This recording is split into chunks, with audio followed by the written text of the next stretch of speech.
probably should have filmed this earlier.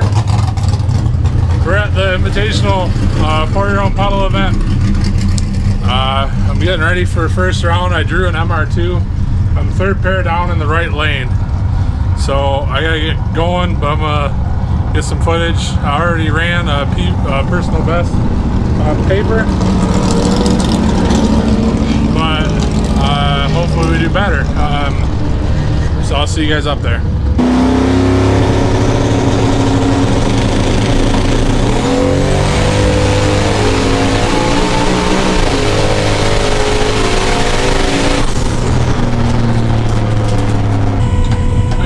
I guess he gave me a competition buy. I don't know. We made progress. We'll check the car over and see what it's doing. So guys, we finally got the low 6-second pass in one of our test runs. The suspension's still fighting me, so I can't 60 foot. So guys, there's a couple buyback competitors that are letting them buy back in.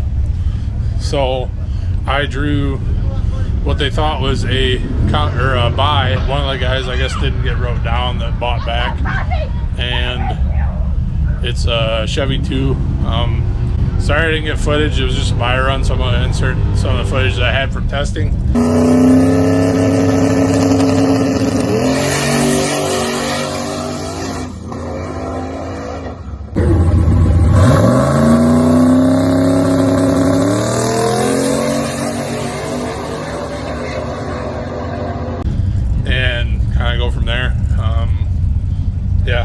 Burnt orange Chevy 2. I'm in the left lane, and then I turned it up a little bit more. I think I put 10% more duty cycle, and if I need to, I've got 20% duty cycle on the button.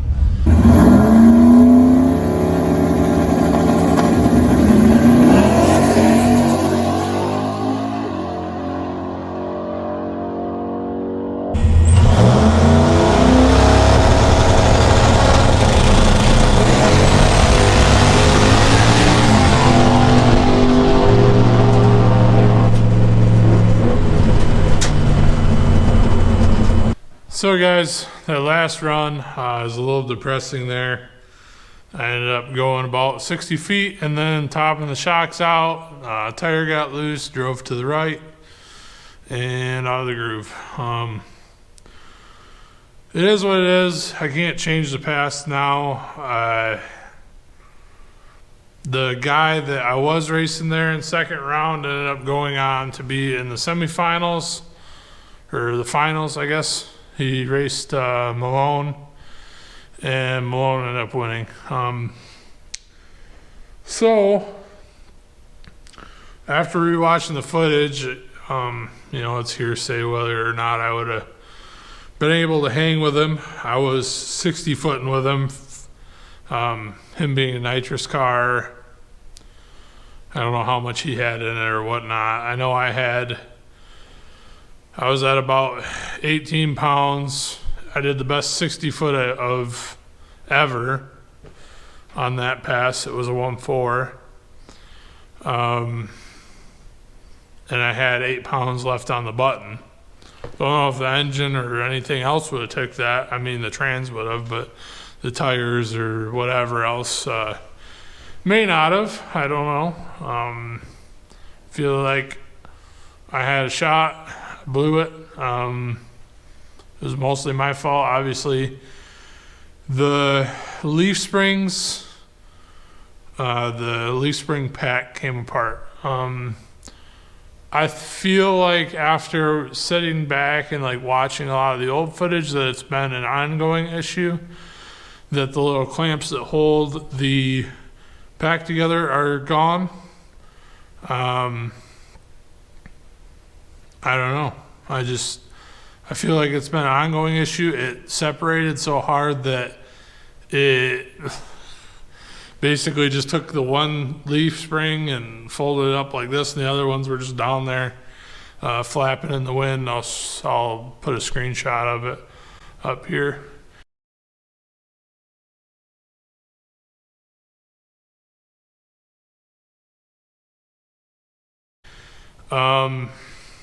So That's probably a lot of my issue with not being able to control the separation of the car. And like a lot of my complaints this year were that from day to day, it didn't really make discernible changes in the rebound settings I was doing. It would do one thing one day, do another thing another day.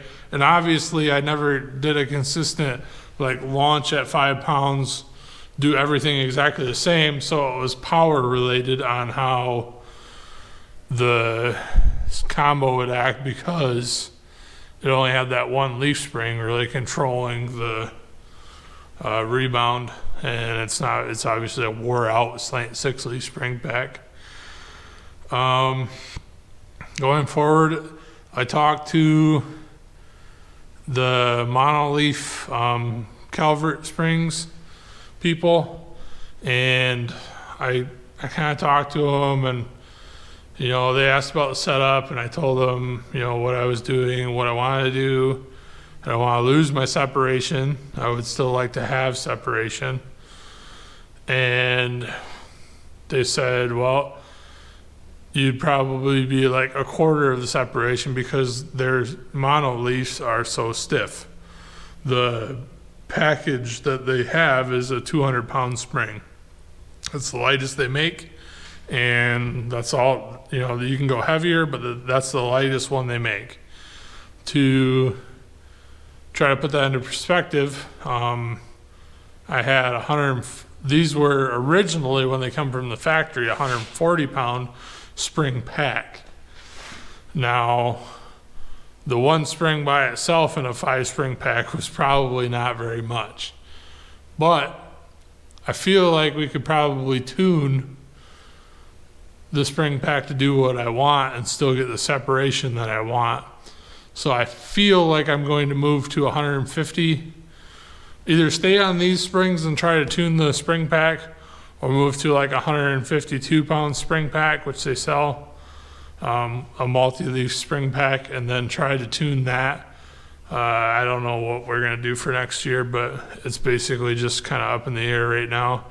I do have my axle back, and I'm going to be making a video on that later.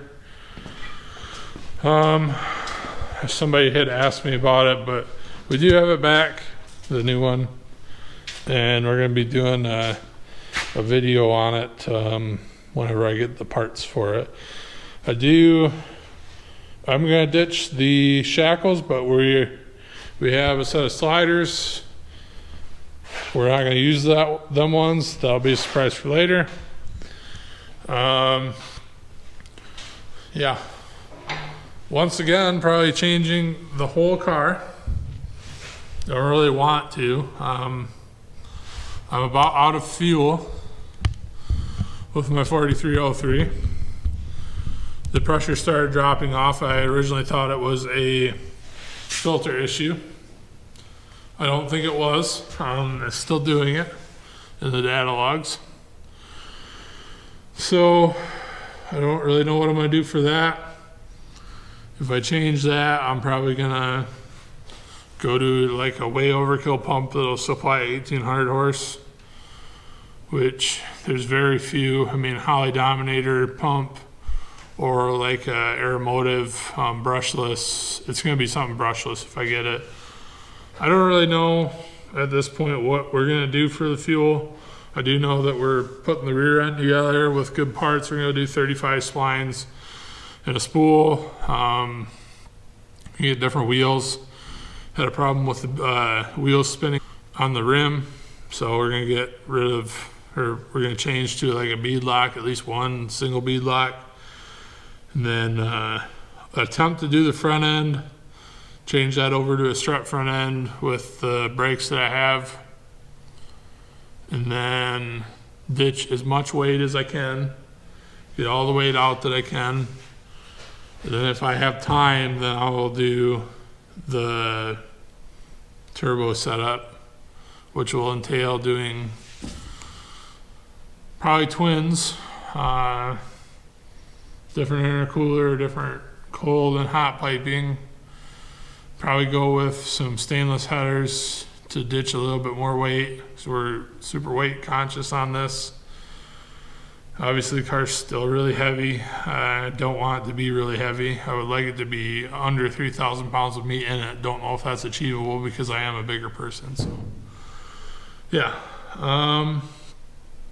that's about it. We got a couple more videos coming up. We're gonna finally do a intro video to Bailey's car, the Stimmy Stang, and I think I've got a reaction video. I don't know how many of them I got. It might just be a short one. And then we're gonna do that rear end build. And then there was something else, but I can't remember what it was. I think it was about transmission, but either way, I don't want to bore you guys. Thank you guys for watching. Thank you guys for liking, commenting, and subscribing. I'll see you on the next one. Hopefully you guys have a good day.